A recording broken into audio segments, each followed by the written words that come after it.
I want to crack the code of Pi Network. So I brought on the co-founders here, Chang Dao of Dr. Chang Dao and Dr. Nicholas Kokalis of Pi Network. Welcome to the Crypto 101 podcast, and thank you for joining us. Thank you. Thanks, Bryce. Thanks for having us. Yeah, so you guys are based out of Palo Alto, is that right? Up in Silicon Valley? Yes, that's right. Nice. And why start Pi Network? What was the grand vision that really got you guys to say, you know what, we're going to dedicate the rest of our lives to this project? Well, Pi Network was started combining all our academic and personal interest. Nicholas is a hardcore computer scientist with expertise in distributed system, which is a precursor to one big component of blockchain. And I myself is a social scientist. So with the second half of my PhD doing human-computer interaction, that's where Nicholas and I collaborated on multiple research projects, studying how to build computer systems to scale and to be used easily by humans. So at the time that, when we were at Stanford exploring with the students, building decentralized applications, we noticed that, in the industry, there is a big problem of, a lot of technology, but there is no good enough social network in order to build decentralized applications that allows a typical required process, such as user iterations. So this is combining our interests of distributed system, human-computer interaction, social computing, and also the excitement about building a large-scale human movement. This is where we build Pi Network. So is Pi Network like it's a digital currency, but it's also a social network, if you will, and so people could interact. Could you kind of walk us through, if somebody were to download the Pi Network application, what would they be expecting? So it's a digital currency in the sense that you can mine it, and you can mine it on the mobile phone directly. As part of the mining process, you contribute to the consensus algorithm. And it is also the entry point to the Pi ecosystem, where you can see and use different Pi utilities.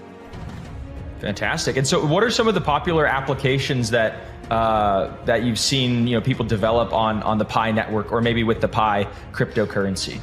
Well, to start, there is a very important step for us to migrate our social network to our mainnet blockchain, and the key step is called KYC.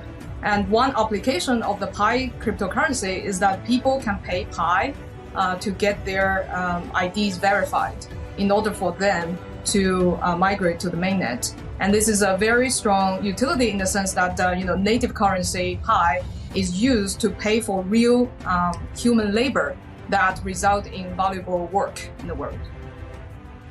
And so people need to, so right now they have like a test net, and now there's a transition to the main net. And in order to get onto main net, you need to KYC. Can you kind of tell people maybe a little bit about why people need to KYC? And for those who don't know, who are listening, what is KYC? Okay. So KYC is generally known as a know your customer process, and a lot of traditional businesses require KYC to for compliance reasons, to know your customer, to know who you are providing the service to, especially financial related services, generally is required. And so Pi Network doing KYC is, for one, of course, as much as compliant as possible. Second is also for our own policy. For example, in Pi, we require one person per account. This means that this is one of the defense mechanisms of our network to prevent fake accounts migrating to the mainnet. So we are, yeah, and we're having this KYC solution. We needed to build it in-house for multiple reasons. Scalability is a big one of them. And scalability not only in the sense that we have a large network of people that spans across almost every country or region in the world. And we are talking about tens of millions of people.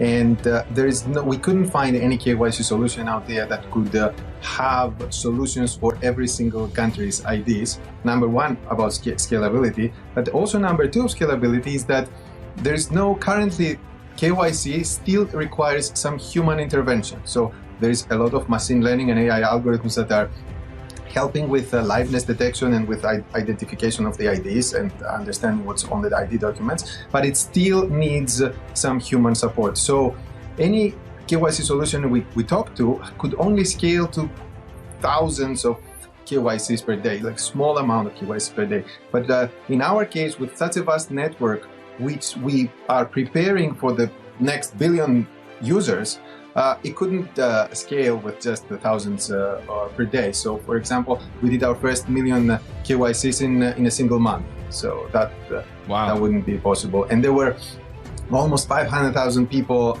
involved in the process of verifying the first million or 2 million people who KYC. So that's a tremendously large number, especially when we talk about, crypto sort of networks. And, if you look at any of the DeFi apps, for instance, they have a few thousand users every single day. You look at some of these, decentralized metaverses, not pointing any fingers, not naming any names. Everybody's doing a great job. There's just not that many users on a day-to-day basis. NFTs, the volumes are down 99%. So my question to you is, man, how did you guys, grow to get, millions and millions of users? And what are kind of like the metrics that you guys have? Like, you have 1 million users, you have 10 million users, and how did you get all these users? Well, it comes down to the unique strategy of ours, and the core strategy is accessibility. And accessibility has threefold, I guess. One is financial accessibility. In Pi, everybody can mine for free. They don't need to pay anything to enter. Another accessibility is knowledge accessibility. We build our UI to be really intuitive. For example, the mining component, they can mine on the phone. So you don't necessarily need the computer science knowledge about setting up a node in order to mine.